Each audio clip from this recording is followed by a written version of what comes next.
Speaker sir, सबसे पहले मैं आपका धन्यवाद करना चाहता हूं कि आपने मुझे लोकसभा में रीइंस्टेट किया।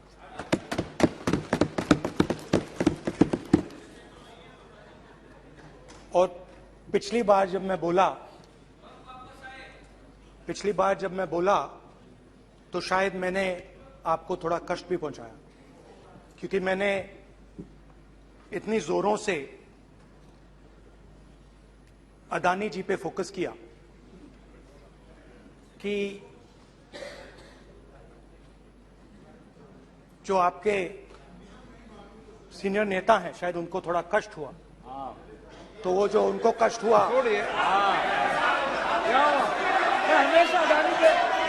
हमेशा अदानी पे अभी भी कष्ट हो रहा है। वो जो कष्ट हुआ, अभी भी कष्ट हो रहा है। विषय पे आइए, विषय पे। अभी भी कष्ट हो रहा है। ये देखिए, ये सारे ये नहीं मगर सुनिए तो वो जो कष्ट हुआ 1 2 3 4 5 उसका असर शायद आप पे भी थोड़ा हुआ। तो इसके लिए मैं आपसे माफी मांगता हूं, मगर मैंने सिर्फ सच्चाई रखी थी। मगर आज जो मेरे बीजेपी के मित्र हैं, आज आपको डरने की जरूरत नहीं है, डरो मत क्योंकि आज जो मेरा भाषण है, डरो मत और आप डरो मत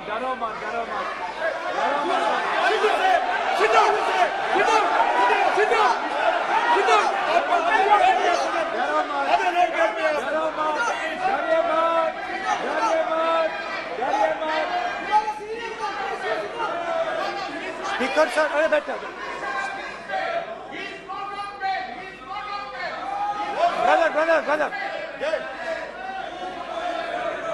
तो आज कोई घबराने की जरूरत नहीं है। आज मैं अपना भाषण, मेन जो भाषण है वो अदानी जी पे नहीं बोलने जा रहा हूं। आप छोड़िए, तो आप रिलैक्स कर सकते हैं, आप शांत रह सकते हैं, क्योंकि मेरा भाषण आज दूसरी डायरेक्शन में जा रहा है।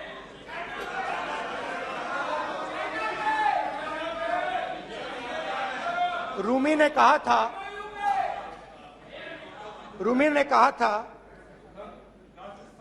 जो शब्द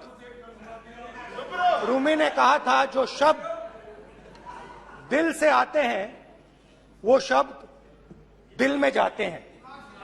तो आज मैं दिमाग से नहीं बोलना चाह रहा हूं, मैं दिल से बोलना चाह रहा हूं।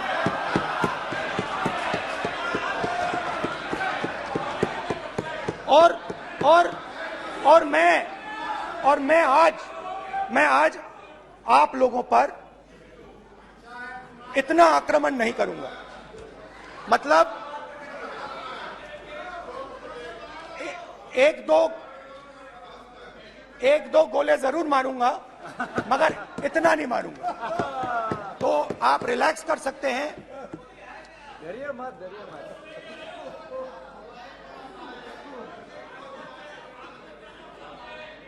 अरे रक्षा मंत्री जी आज संभाल लेंगे आप लोग।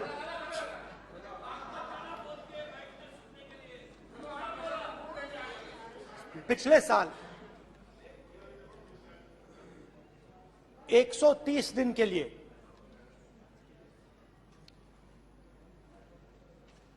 मैं भारत के एक कोने से दूसरे कोने तक गया। अकेला नहीं, बहुत सारे लोगों के साथ।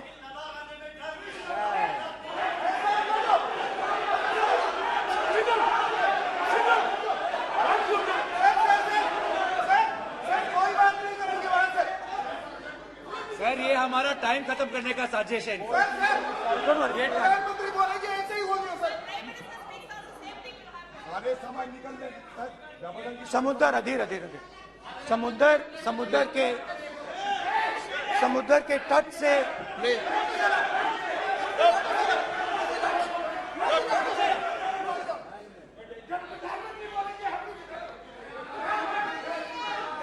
माननीय सदस्य प्लीज प्लीज ऐसे धमकाने का बात की मत बोलो यहाँ पे यहाँ पे बोलिए। आप उधर भी हाँ प्लीज। मैं समुद्र के तट से कश्मीर की बर्फीली पहाड़ी तक चला। नहीं, लद्दाख को मैंने नहीं छोड़ा। यात्रा अभी खत्म नहीं हुई है, यात्रा जारी है और जरूर लद्दाख आएंगे, घबराइए मत। बहुत सारे लोगों ने मुझसे पूछा यात्रा के दौरान, यात्रा के बाद कि राहुल तुम क्यों चल रहे हो, क्या तुम्हारा लक्ष्य क्या है, कन्याकुमारी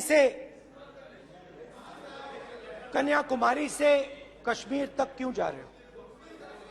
और जब वो मुझसे पूछते थे, शुरुआत में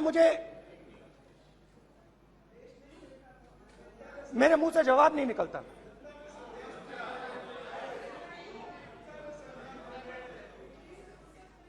शायद मुझे ही नहीं मालूम था कि मैंने ये यात्रा क्यों शुरू की। जब मैं कन्याकुमारी से शुरू हुआ, मैं सोच रहा था मैं हिंदुस्तान को देखना चाहता हूं, समझना चाहता हूं, लोगों के बीच में जाना चाहता हूं, मगर गहराई से मुझे मालूम नहीं था।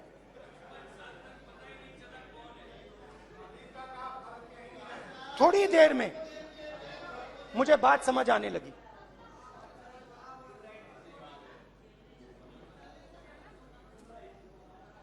जिस चीज से मुझे प्यार था, जिस चीज के लिए मैं मरने को तैयार हूं, जिस चीज के लिए मैं मोदी जी की जेलों में जाने को तैयार हूं, जिस चीज के लिए मैंने 10 साल हर रोज गाली खाई, उस चीज को मैं समझना चाहता था। ये है क्या जिसने मेरे दिल को इतनी, भाई आप रनिंग कमेंट्री बंद करो नहीं तो हम भी चालू करेंगे। सुनने का आप जिस चीज धैर्य रखो। जिस चीज ने मेरे दिल को इतनी मजबूती से पकड़ रखा था, उसको मैं समझना चाहता। शुरुआत में जैसे मैंने शुरू किया, सालों से मैं हर रोज 8-10 किलोमीटर दौड़ता हूं, तो मेरे दिमाग में था कि अगर मैं 10 किलोमीटर दौड़ सकता हूं तो 25 किलोमीटर चलने का क्या मतलब, कोई बड़ी बात नहीं। ये मैंने सोचा था। आज मैं उस भावना को देखूं तो वो अहंकार था कि मैं ये कर सकता हूं, ये कुछ नहीं है। तो मेरे दिल में उस समय अहंकार था।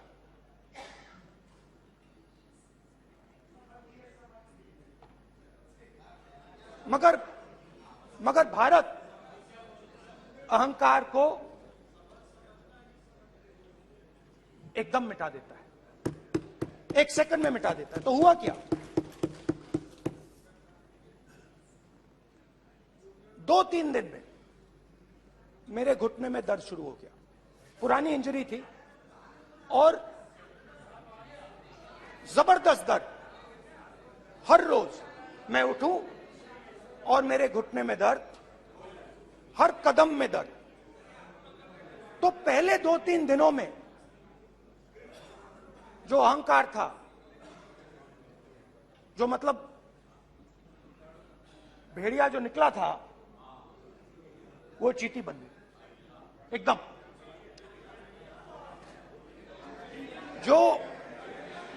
जो हिंदुस्तान को अहंकार से देखने निकला था, वो पूरा का पूरा अहंकार गायब हो गया। और रोज मैं डर डर के चलूं कि क्या मैं कल चल पाऊंगा। ये मेरे दिल में डर था। और जब भी ये डर बढ़ता था, कहीं ना कहीं से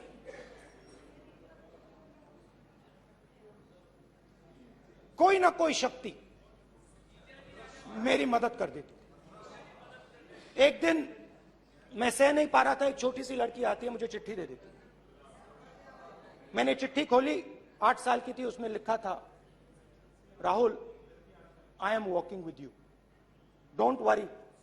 उसने मेरे पैर में चोट देखी और उसने अपनी शक्ति मुझे दे दी। सिर्फ उसने नहीं, लाखों लोग ने।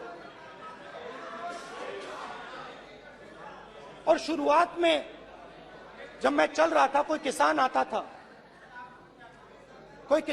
था, मैं एकदम पहले उसको अपनी बात बताता था कि आपको ये करना चाहिए, आपको इस प्रकार से काम करना चाहिए। मगर इतने लोग आए, हजारों लोग आए, कि थोड़ी देर में मैं बोल नहीं पाया। जो मेरे दिल में बोलने का डिजायर था, वो बंद हो गया। बोल ही नहीं पाया, क्योंकि इतने लोगों से बोलना था। और एक सन्नाटा सा छा गया, भीड़ की आवाज थी, भारत जोड़ो, भारत जोड़ो, भारत जोड़ो। और जो मेरे से बात करता था, उसकी आवाज में सुनता गया।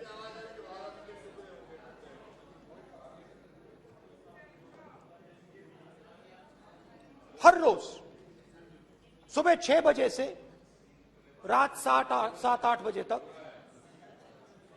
आम आदमी, गरीब, अमीर, बिजनेसमैन, किसान, मजदूर, सबकी आवाज।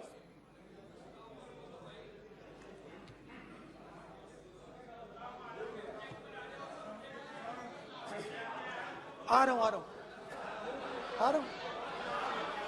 आप कल से रुके, अब थोड़ा और रुक लो, 5-10 मिनट रुक जाओ। तो ये चलता गया, मैं बात सुनता गया। और फिर मेरे पास एक किसान आया,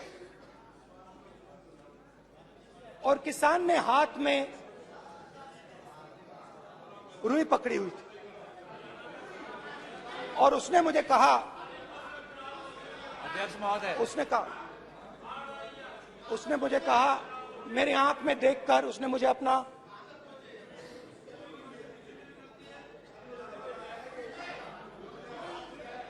वो रुई का बंडल दिया, और उसने कहा, राहुल जी, यही बचा है मेरे खेत का, यही बचा है, और कुछ बचा नहीं है।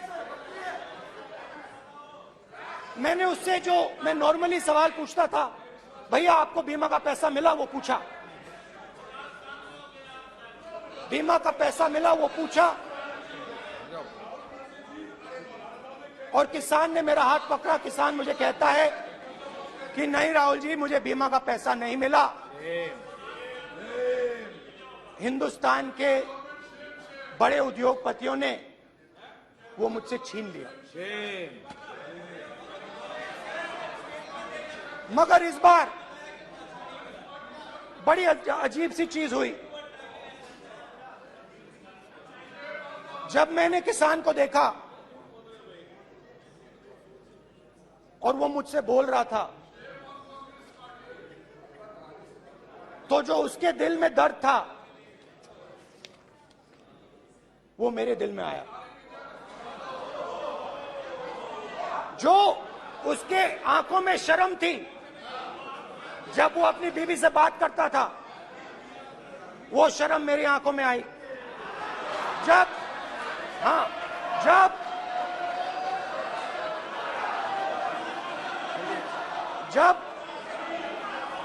उसकी जो भूख थी वो मुझे समझ आई। और उसके बाद यात्रा बिल्कुल बदल गई। मुझे भीड़ की आवाज नहीं सुनाई देती थी, मुझे सिर्फ उस व्यक्ति की आवाज सुनाई देती थी जो मेरे साथ बात कर रहा था। उसका दर्द, उसकी चोट,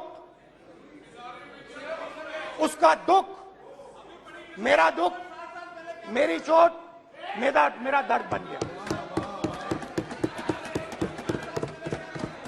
समझने की कोशिश करो।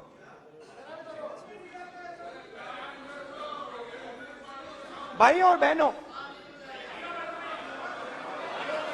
लोग कहते हैं कि ये देश है, कोई कहता है ये अलग अलग भाषाएं हैं, कोई कहता है ये जमीन है, मिट्टी है, कोई कहता है ये धर्म है, ये सोना है, ये चांदी है। मगर भाइयों और बहनों, सच्चाई है कि ये देश एक आवाज है। ये देश सिर्फ एक आवाज है। ये देश, इस देश की लोगों की आवाज है। इस देश के लोगों का दर्द है, दुख है, कठिनाइयां हैं। और अगर हमें इस आवाज को सुनना है तो हमारे दिल में जो अहंकार है, हमारे जो डिजायर्स हैं, हमारे जो सपने हैं, उनको हमें परे करना पड़ेगा। जब हम अपने सपनों को परे करते हैं तब हमें हिंदुस्तान की आवाज सुनाई देती है, तब तक हिंदुस्तान की आवाज हमें नहीं सुनाई देती। अब आप कहोगे ये बात मैंने नॉन कॉन्फिडेंस मोशन में क्यों रखी? इसका क्या मतलब है कि भारत एक आवाज है, भारत लोगों का दुख है, भारत लोगों का कष्ट है, मुश्किलें हैं। क्योंकि भाइयों और बहनों,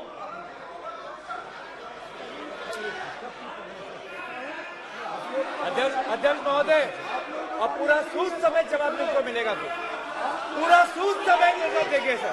फिर आप हमें मत रोकेगा सर। अध्यक्ष महोदय, फिर आप हमें मत रोकेगा सर। आप हमें मत रोकेगा फिर। आप हमें मत रोकेगा। आप हमें मत रोकेगा फिर। आप हमको मत रोकेगा सर। हम सब देख रहे हैं, सब सुन रहे हैं, आप हमको फिर मत रोकेगा सर। तो स्पीकर सर,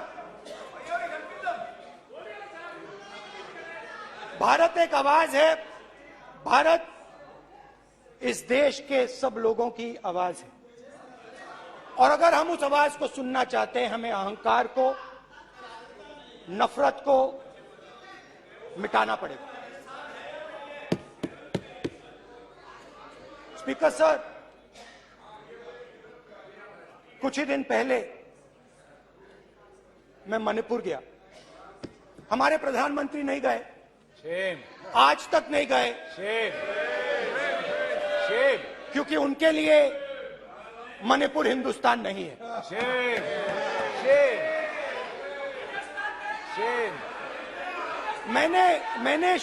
मैंने मणिपुर शब्द प्रयोग किया, मगर आज की सच्चाई यह है कि मणिपुर नहीं बचा है। मणिपुर को आपने दो भाग में कर दिया है। मणिपुर को आपने बांट दिया है, तोड़ दिया है। मैं मणिपुर में रिलीफ कैंप्स में गया। रिलीफ कैंप में आज जा रहा हूं, आज जा रहा हूं मणिपुर में रिलीफ कैंप में मैंने महिलाओं से बात की। ठीक है सर, अब मत रोकेगा। It's not fair. आप हमको मत रोकेगा। You tolerate insults. Sir, Don't allow it. पूरा टाइम देंगे। No, sit down. पूरा टाइम देंगे। Yeah. Why you all this hooligan? कल देखेंगे, कल देखेंगे, कल देखेंगे। बात नहीं करेंगे सर, प्रधानमंत्री की बात नहीं करेंगे सर ऐसे।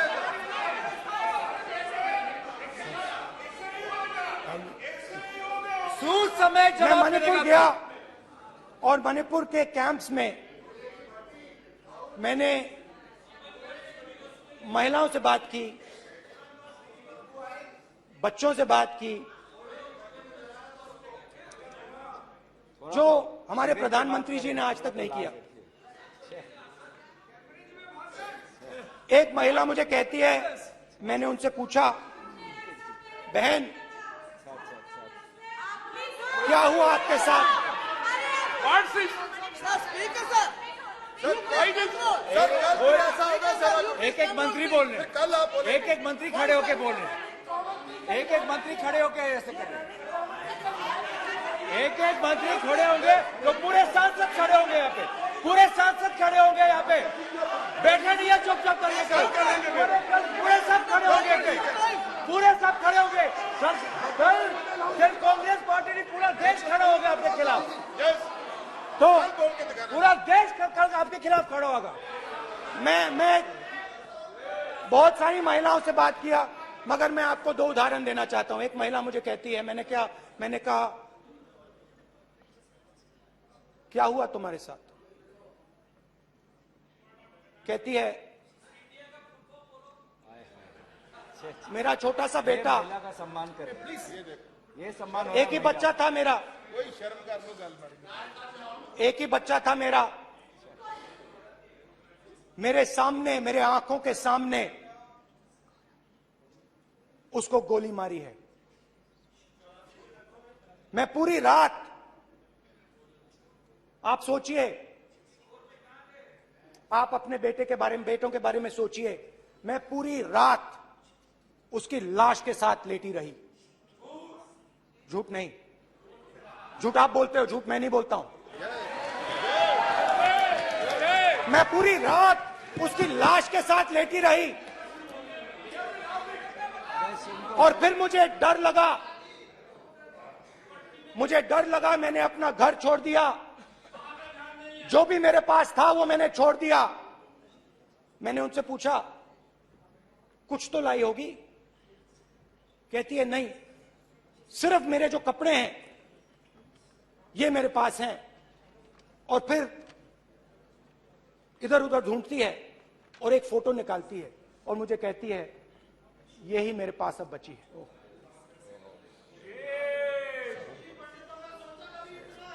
एक और उदाहरण, दूसरे कैंप में मैं, एक महिला मेरे सामने आती है, मैं उससे पूछता हूं, तुम्हारे साथ क्या हुआ? क्या हुआ तुम्हारे साथ? और जैसे ही मैंने ये सवाल पूछा,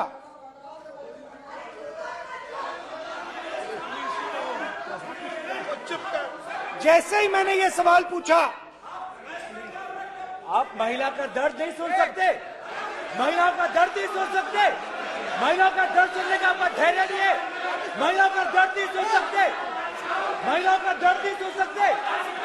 जैसे ही मैंने उससे ये सवाल पूछा, बैठो, जैसे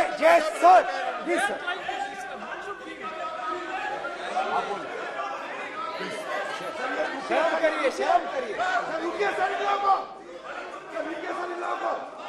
जैसे ही मैंने उससे सवाल पूछा, तुम्हारे साथ क्या हुआ, शर्म नहीं है तेरे को? वैसे ही एक सेकंड में वो कांपने लगी। उसने अपने दिमाग में वो दृश्य देखा और वो बेहोश हो गई। मेरे सामने कांपती हुई बेहोश हो गई। तो ये मैंने आपको सिर्फ 2 उदाहरण दिए हैं। स्पीकर सर, इन्होंने मणिपुर में हिंदुस्तान की हत्या की है, सिर्फ मणिपुर की नहीं, हिंदुस्तान की हत्या की है। इनकी राजनीति ने मणिपुर को नहीं, हिंदुस्तान को मणिपुर में मारा है।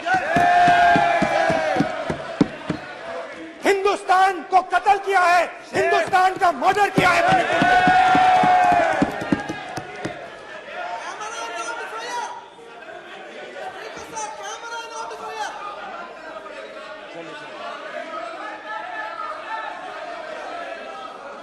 अरे 2 भाग किए हैं, शराब करिए जी।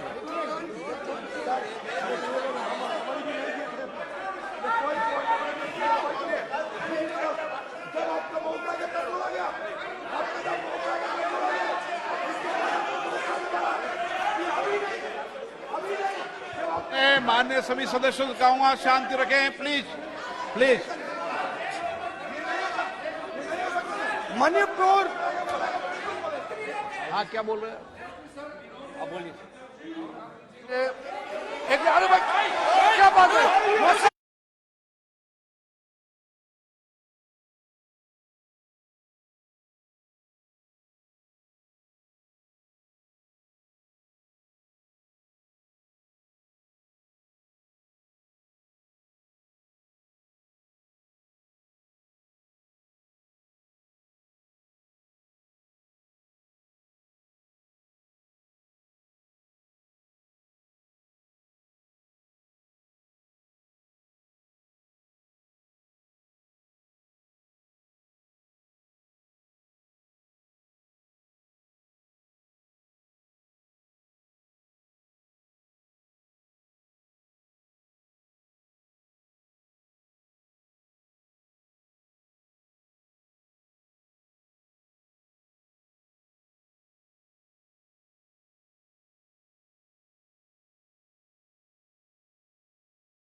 सारा कांग्रेस पार्टी की वजह से चला हुआ है।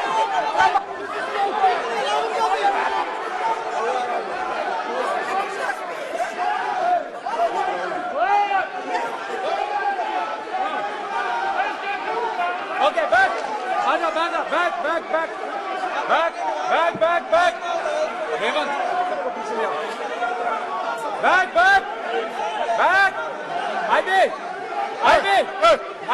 हाईवे हो गया प्रतापन हो गया। आप भाषण नहीं सुनना चाहते हैं? आप भाषण नहीं सुनना चाहते? प्लीज बैठिए,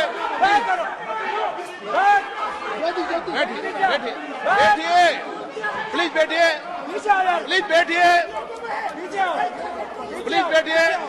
चलिए।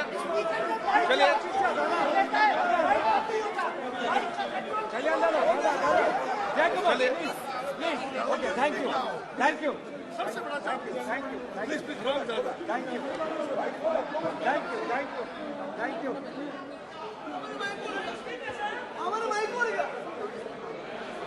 एक मिनट बैठिए, एक मिनट प्लीज बैठिए, बालूजी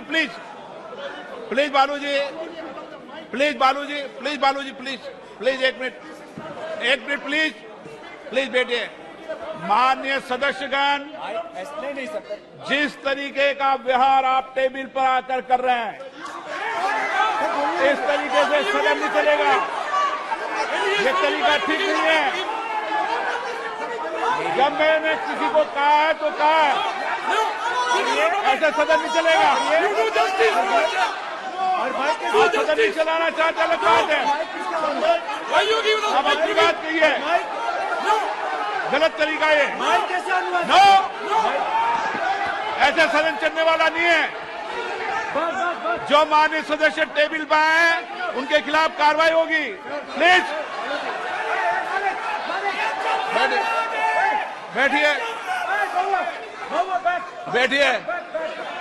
बैठिए, आप भी बैठिए। माननीय मंत्री जी, प्लीज बैठिए। भारत सदन है, माता, प्लीज बैठिए। भारत माता, प्लीज बैठिए। Please brother. मैं बहुत शांति से सुन रहा हूं, इसका तरीका ये नहीं है उचित हो कि आप टेबल पर आए। नहीं, गलत तरीका ये। आप जैसे मैंने अपने- माननीय सर प्लीज जैसे मैंने, प्लीज ब्रदर प्लीज भैया पानी लो। जैसे मैंने भाषण के शुरुआत में बोला, भारत एक आवाज है, भारत हमारी जनता की आवाज है, दिल की आवाज है। उस आवाज की हत्या आपने मणिपुर में की। इसका मतलब भारत माता की हत्या आपने मणिपुर में की।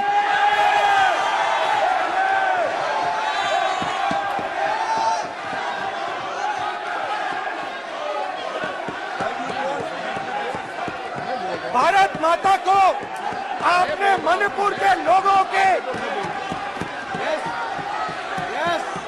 मारा, आपने मणिपुर के लोगों को मारकर भारत की हत्या की है।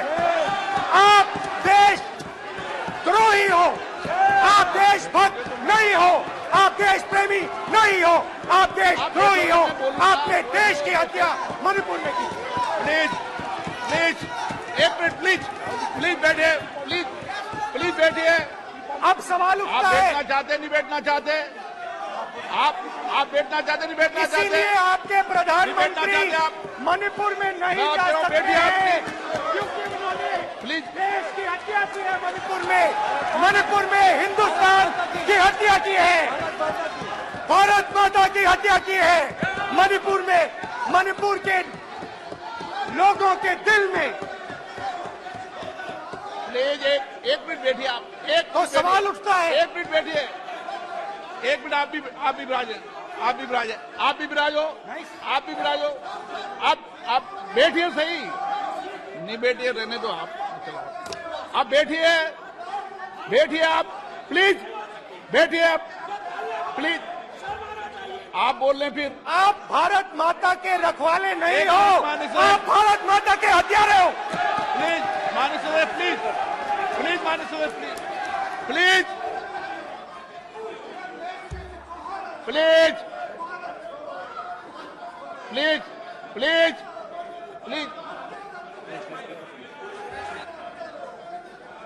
देखिए माननीय सदस्यगण, प्लीज माननीय सदस्यगण, भारत मां हमारी मां है, हमें सदन में बोलते समय संयम बरतना चाहिए। मेरा अपनी मां की हत्या की बात कर रहा हूं, मैं मणिपुर में अपनी मां की हत्या की बात कर रहा हूं, मैं आदर से बोल रहा हूं। आपने मेरी मां की हत्या की मणिपुर में। एक मेरी मां यहां बैठी है, दूसरी मां को आपने मणिपुर में मारा है।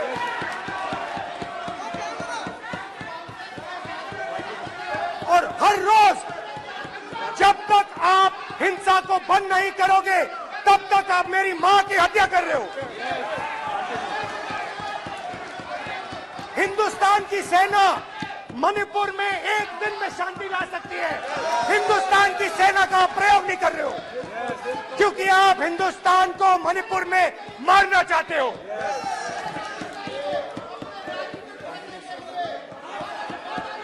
तो अगर नरेंद्र मोदी जी हिंदुस्तान की आवाज नहीं सुनते हैं, अगर हिंदुस्तान के दिल की आवाज नहीं सुनते हैं, तो किसकी आवाज सुनते हैं? दो लोगों की आवाज सुनते हैं। इसकी आवाज सुनते हैं, इसकी आवाज सुनते हैं, माननीय सदस्य और इसलिए सुनते हैं। नो ये गलत तरीका माननीय सदस्य, देख लीजिए गलत तरीका है। अडानी जी के लिए मोदी जी ने क्या काम किया है, देख माननीय लीजिए। सदस्य आप ये पहले आपको और ये बाद में। गलत तरीका आपका, माननीय सदस्य आपका गलत तरीका है, आप सीनियर सदस्य हैं, आप इस तरीके का व्यवहार सदन में मत करिए। आप बात करिए, लेकिन इस तरीके से पोस्टर लाना ये उचित नहीं है किसी तरीके से। रावण दो लोगों की सुनता था, रावण दो लोगों की सुनता था, मेघनाथ और कुंभकर्ण।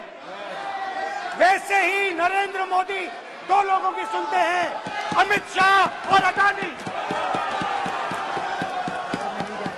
भाई और बहनों, लंका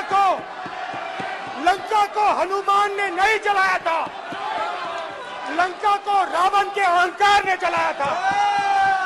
प्लीज माननीय सदस्य, आप संयमित बोले। आप ये सदन है, आप तरीके से बोलिए माननीय राम सदस्य। ने रावण को नहीं मारा था, रावण के अहंकार ने रावण को मारा था। आप पूरे देश में केरोसिन फेंक रहे हो, पूरे देश में आप केरोसिन फेंक रहे हो। आपने मणिपुर में केरोसिन फेंकी और फिर चिंगारी लगा दी। अब आप हरियाणा में कर रहे हो, पूरे देश को आप जलाने में लगे हो। आप पूरे देश में भारत माता की हत्या कर रहे हो। धन्यवाद स्पीकर।